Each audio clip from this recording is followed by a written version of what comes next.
Речиси сите ученици во скринингот кој што се одвива втора недела поред се негативни на коронавирусот. Според информациите на ТВ24 досега само кај еден основец од Кавадарци е потврден вирусот, поради што и неговиот соученик кој што седел во иста клупа е во изолација.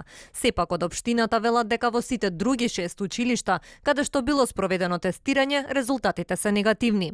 Негативни се резултатите и во повеќе училишта низ општините со кои што контактираше телевизија 24.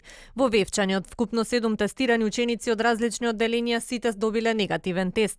Во Берово од вкупно 21 ученик во скринингот сите се негативни, а во Кавадарци пак од вкупно 103 тестирани ученици само еден е позитивен. Сепак официјално надлежните не соопштуваат дали колку ученици се откриени како позитивни преку скринингот, ниту пак колку се во изолација. Од Министерството за здравство велат дека резултатите ќе ги соопштат откако ќе заврши тестирањето.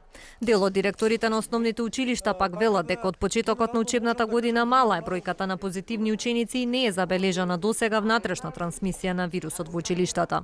Јас можам да кажам дека се намалува бројот од тоа што ние како стартувавме, нели уште на 1 септември имаше во нашето училиште одма 2 деца позитивни. Така да генерално можам да кажам дури во надолна линија, оди дали стагнира бројката или оди надолно од она што добиваме како информација, нели, за позитивни ученици.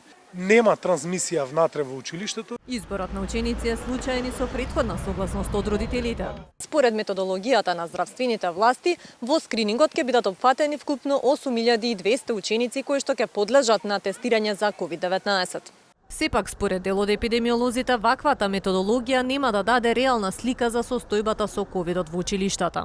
Тие тестови можеа да ги искористат само тие деца што имаат симптоми, што имаат симптоми на настинка, само тие да се тестираат, да се земат бриз од нив, за барем да се разграничи што е ковид, што е настинка.